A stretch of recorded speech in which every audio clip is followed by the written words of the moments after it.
Autotransact Allange, réseau plus que pro pour la défense du consommateur. Donc là, on intervient sur un véhicule d'un client qui travaille la police aux frontières. Voilà, donc un très bon client qui a donc été faire manifestement ses joints d'injecteur chez quelqu'un d'autre. Alors, premier élément, première information, c'est pourquoi d'ailleurs il nous a appelé, c'est que à la suite des joints injecteurs, on a 3 cylindres qui fuient. Donc on ne sait pas si c'est 1, 2 ou 3, puisqu'on sait que l'huile va un petit peu dans tous les compartiments, mais bon, sur le cylindre 2, 3 et 4, en fait, là, on a de l'huile. On peut constater au fond des culots de la culasse. Voilà, là on voit bien ici. Voilà, pas celui-là. Donc cylindre 1, il n'y a rien. Par contre, le cylindre 2, 3 et 4, on a un peu d'huile. Donc, notre hypothèse, c'est que c'est cet injecteur-là, donc le numéro 2, qui a été touché, puisqu'il est anormalement propre par rapport aux deux autres. Donc, voilà, on va déposer pour confirmer, mais bon, voilà. Deuxième élément. Voilà. Le type parfait de l'incompétence. Le garagiste qui remet la vis tout le temps à l'envers. Ça, c'est un truc, c'est quelque chose qu'on voit tous les jours, mais tout le temps. Il faut quand même être un sacré champion du monde pour mettre la vis comme ça, alors que l'écrou à l'intérieur est dans cette partie-là. Je rappelle quand même que la vis là, le but c'est de rendre solidaire par le joint d'étanchéité la durite de pression de turbo, HP, haute pression, et le turbo. Quel est l'intérêt de mettre une vis ici qui va pas venir prendre la fixation de la partie du cortex admission du turbo? Voilà la vérité. D'ailleurs, il n'y a pas besoin d'aller bien loin pour le démontrer. On va démonter la vis devant vous. Voilà.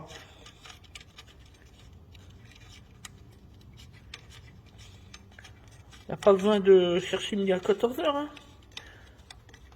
De toute façon, on en a déjà démonté 10 000 fois. On sait très bien quand ça repasse. Hein. Voilà, vous voyez l'écrou là? L'écrou fileté, en fait, il est positionné dedans. D'ailleurs, si je prends un tournevis, on peut même le sortir. On a même souvent des cas où on a l'écrou qui tombe tout seul d'ailleurs. Je vérifie qu'il n'y a pas de danger.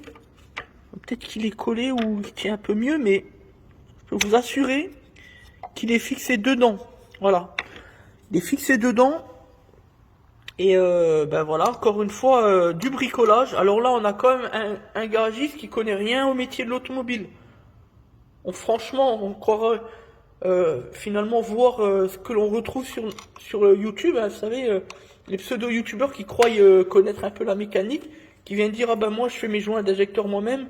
Et puis finalement, 2 mois après, ils redémontent pour venir dire, ah ben il y a une fuite d'huile, il faut que je redémonte, je vais refaire moi-même. Alors voilà, il met en éclairage ses compétences, alors sans comprendre qu'en réalité c'est le pire des pires bras cassés, puisque bon, quand on change des joints injecteurs et que derrière ça fuit, c'est qu'il y a un problème de compétence, etc. Vous voyez.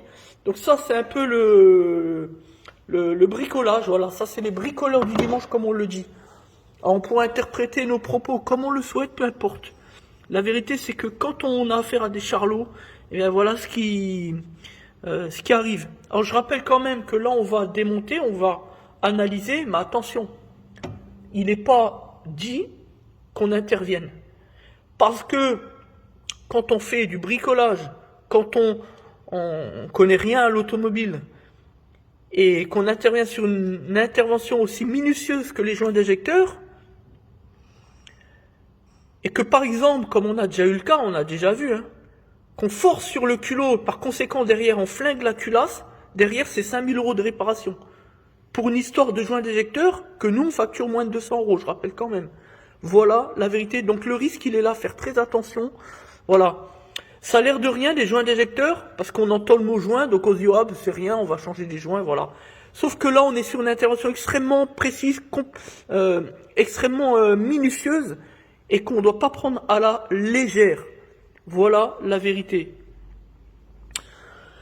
Donc comme on l'a dit, le risque c'est que le culot soit forcé, parce que souvent on a les bricoleurs qui viennent forcer sur l'injecteur en constatant qu'il n'y arrive pas simplement à désolidariser le porte-injecteur de son emplacement sur la culasse.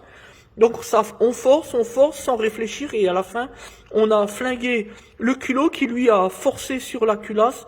Comme la demi-culasse ne se détaille pas, ça se termine avec une culasse et plus de 4 000, 5 000 euros de réparation. Parce qu'une culasse là-dessus, ça vaut déjà 2 500 euros, il faut le rappeler. Voilà, et j'évoque même pas le barème constructeur de la pause, 15 heures de main d'œuvre. 15h10 si je me souviens bien. Selon mon expérience chez Peugeot à l'époque.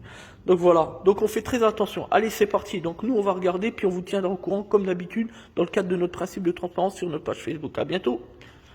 Plus que pro. On vient de déposer, vous avez vu la partie haute, là, la tubulure, qui part aux doseurs d'air double. Et là, alors là, bricolage. Ne jamais faire ce qui est devant vous. Ne jamais faire. Et ça, c'est encore la marque des bras cassés, des bricoleurs du dimanche, mais j'ai plus les mots. Mettre de la pâte à joint sur le cache Arbacam, qu'on va déposer d'ailleurs pour atteindre les injecteurs. Qui a d'ailleurs été déposé, évidemment. Regardez, ils ont mis de la pâte à joint tout le long. Alors qu'il n'y a jamais de problème de fuite là-dessus. On nettoie bien juste le joint torique qui est dessus. On repose les 8 vis de 8 et fin de l'histoire. Putain, j'ai déjà peur. J'ai déjà peur avant de démonter. J'ai déjà peur. Regardez, ils ont mis de la pâte à joint partout. Là, on a vraiment affaire à un amateur, un bricoleur. Et j'ai pas de mots là, c'est du grand n'importe quoi. Allez, je vous laisse, on va déposer, on se revoit dans un instant. Magnifique. Le carter, il est soudé. On n'arrive même pas à le déposer. Magnifique. Regardez, en direct. Avec la pâte à joint. Non mais ça, c'est vraiment... Putain, c'est insupportable. Regardez-moi ça. Regardez-moi ça. Ah oui, le joint, il est dessus maintenant. Il est même plus dans les gorges. Il est dessus. Forcément. Regardez. Une œuvre authentique du bricolage que l'on peut retrouver chez les amateurs, les bricoleurs. Voilà ce que l'on retrouve quand on a affaire à un prestataire qui connaît rien du métier, qui est juste là pour faire de l'argent. On a le joint qui est complètement collé. Regardez. Regardez-moi ça. Comment je vais récupérer ça, moi? Oh là là. Heureusement que le joint, il n'est pas flingué. Voilà. Voilà le travail. Voilà. Et nous, on doit passer derrière ça. On passe plus de temps à rénover les joints, les éléments, que de faire le travail pour lequel on a été mandaté. Voilà. Donc maintenant, l'idée, c'est de comprendre quel injecteur. Et c'est quoi ça? C'est pas une trace de calamine? Non, ça c'est du joint. Non, c'est une fausse alerte. Alors moi, j'ai envie de dire...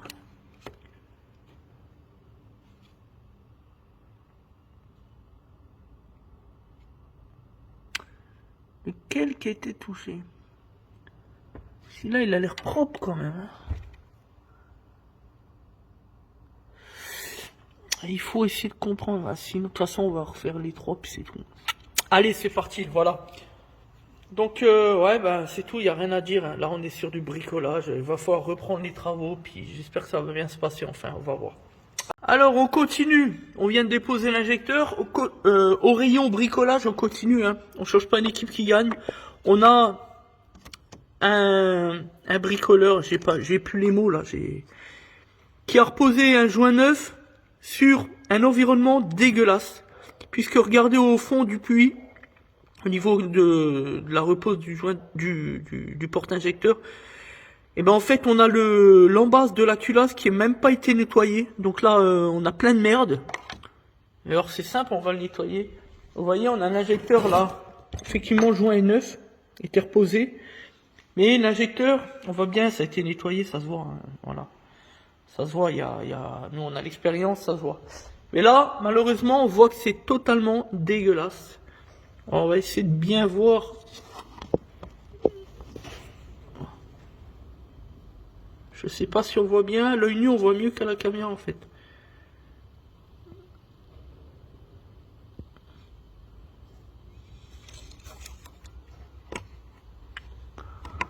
Enfin, Enfin, là, au fond, on voit bien, c'est noir, c'est dégueulasse, c'est plein de merde. En fait, le clou n'a pas été nettoyé. On le voit bien. Bon, c'est pas top, mais on voit quand même bien. C'est bien, ouais. Normalement, ça doit être brillant, nettoyé, nickel, quoi. On va vous montrer avec l'outil. C'est simple, il n'y a rien d'extraordinaire. Voilà quel est l'outil. Un coup de nettoyant en frein. Tac. On va vous le nettoyer en direct, vous allez voir. Rien d'extraordinaire. Après, pour le problème de l'huile, on sait que c'est au niveau de la vis ici. Hein. Donc on va bien retravailler la vis, pas un souci. Voilà. On va bien nettoyer, vous allez voir. C'est rien d'extraordinaire, il suffit juste d'être sérieux. C'est... Putain, c'est pas possible. Ça, c'est ce monde d'imposteurs, là, vous savez, les pseudo-garagistes du dimanche qu'on retrouve sur Facebook, qui viennent expliquer, ah oui, moi je fais mieux que lui, alors que on a affaire à des gens, en fait, des individus qui n'ont même pas de savoir-faire, rien du tout, ni qualification, ni expérience professionnelle, rien du tout. Des imposteurs, en fait, voilà, des imposteurs, comme on le dit souvent, dans le cadre de la défense du consommateur. Voilà, donc là, on a bien nettoyé. Qu'est-ce qu'on retrouve? Vous voyez, là, c'est propre. Là, c'est nickel. Là, on voit bien le fond brillant, etc. Un coup de nettoyant en frein au culot. Juste un petit peu. Voilà. Et là, vous allez voir retrouver quelque chose de nickel. Voilà. Voilà. C'est pas plus compliqué que ça. Hein. Il n'y a rien d'extraordinaire. Voilà. Là, c'est nickel. Donc, maintenant, on va vérifier le joint. Bon, a priori, c'est du neuf, donc c'est bon. Je parle du joint d'étanchéité noir qu'on voit tout de suite ici, hein, tout près là, pas au fond. Voilà.